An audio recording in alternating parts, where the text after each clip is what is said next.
Welcome to சுதியின் ரசி ருசி சமையல். இன்றைக்கி சமையலை நம்ம பார்க்க போகிறது கோதுமை மாவை வச்சு உடனடியாக திடீர்னு செய்யக்கூடிய ஒரு ஸ்வீட்டு. இது வரைக்கும் இந்த சேனலை சப்ஸ்கிரைப் பண்ணாதவங்க வீடியோ கீழே இருக்கிற சப்ஸ்கிரைப் பட்டனை ஒரு தடவை அழுத்தி சப்ஸ்கிரைப் பண்ணுங்கள். அப்படியே பக்கத்தில் இருக்கிற பெல் ஐக்கானையும் ப்ரெஸ் பண்ணுங்கள். நான் கோதுமை மாவு இந்த கப்பில் ஒரு கப் எடுத்திருக்கேன். வெல்லம் வந்து ஒரு 100 கிராம் அளவு இருந்தாவே போதும். தேங்காய் வந்து இந்த கப்பில் ஒரு கப்பு தேங்காய். நெய் வந்து சும்மா ஒரே ஒரு ஸ்பூன் இருந்தாவே போதும். ஏலக்காய், ஒரு அரை டம்ளர் பால். இப்போ ஃபஸ்ட்டு நம்ம சப்பாத்தி செய்கிற மாதிரி மாவு பிசைஞ்சிக்கலாம். கோதுமை மாவு போட்டாச்சு. பால் வந்து கொஞ்சம் ஆட் பண்ணிக்கலாம். நம்ம பால் வந்து காய வச்சு கொஞ்சம் நல்லா ஆறுனதாகவே இருக்கட்டும். நம்ம எப்பவும் போல் சப்பாத்தி செய்கிற மாதிரி பிசைஞ்சிக்கலாம். இந்த மாதிரி மாவு பிசைஞ்சிக்கலாம். மாவு வந்து கொஞ்சம் லைட்டாக எண்ணெய் விட்டு நல்லா இது பண்ணிக்கங்க. அப்போ தான் வந்து சப்பாத்தி செய்கிறதுக்கு நல்லா வரும். இப்போ கொஞ்சமாக நெய் விட்டுக்கலாம்.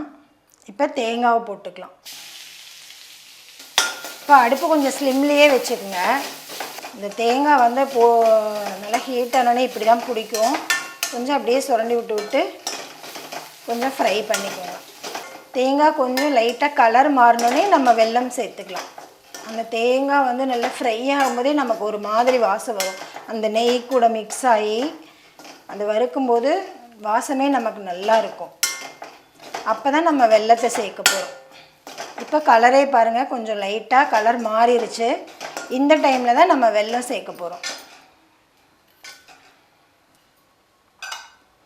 இதுக்கு தண்ணியெலாம் நம்ம விட வேணுங்கிறது இல்லை.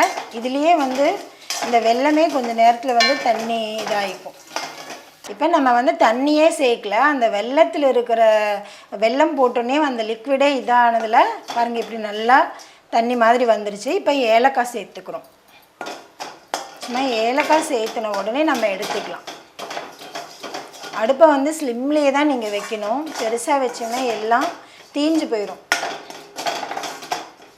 இப்போ நம்ம அடுப்பை ஆஃப் பண்ணிடலாம். இப்படி சப்பாத்தி பண்ணிக்கோங்க. எப்பவும் செய்கிற மாதிரி தான் சப்பாத்தி. இப்போ எப்பவும் போல் சப்பாத்தி ரெடி பண்ணிட்டோம்.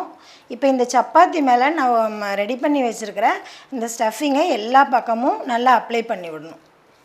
இது மாதிரி இந்த ஸ்டஃபிங்கை சப்பாத்தி ஃபுல்லாக அப்ளை பண்ணிவிடுங்க. அப்ளை பண்ணிவிட்டு இதை மெதுவாக எடுத்து இதை ரோல் பண்ணிக்கலாம். இந்த மாதிரி ரோல் பண்ணிக்கணும். பண்ணிவிட்டு இந்த லாஸ்ட்டில் இந்த கார்னரை வந்து கொஞ்சம் லைட்டாக கட் பண்ணிடலாம். ஏன்னா அப்போ தான் நம்ம பீஸ் போடும்போது எல்லாமே ஒரே மாதிரி ஷேப்பாக கிடைக்கும் நமக்கு. இதை வந்து நம்ம எப்படி நமக்கு பீஸ் வேணுமோ, சின்னதாக வேணும்னா சின்னதாக, இல்லை பெருசாக வேணும்னாலும் பெருசாக நம்ம பீஸ் போட்டுக்கலாம்.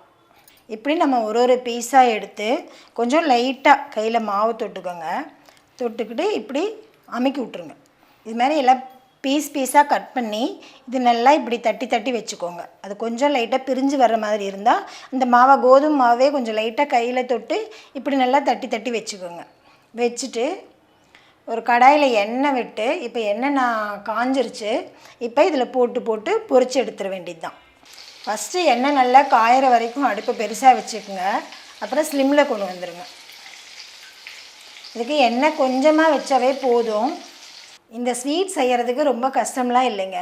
நம்ம வீட்டில் என்ன பொருள் இருக்கோ, ஒரு கப்பு கோதுமை மாவு, தேங்காய், வெல்லம் இருந்தாவே போதும். நம்ம ஈஸியாக ரொம்ப டேஸ்டான ஒரு ஸ்வீட்டு ரெடி ஆகிடுச்சு. குழந்தைங்களுக்கு பெரியவங்க வரைக்கும் எல்லாருமே விரும்பி சாப்பிடுவாங்க. ரொம்ப சீக்கிரமாக செஞ்சிடலாம். இந்த மாதிரி ஒரு ஸ்வீட்டை நீங்களும் ட்ரை பண்ணுங்கள்.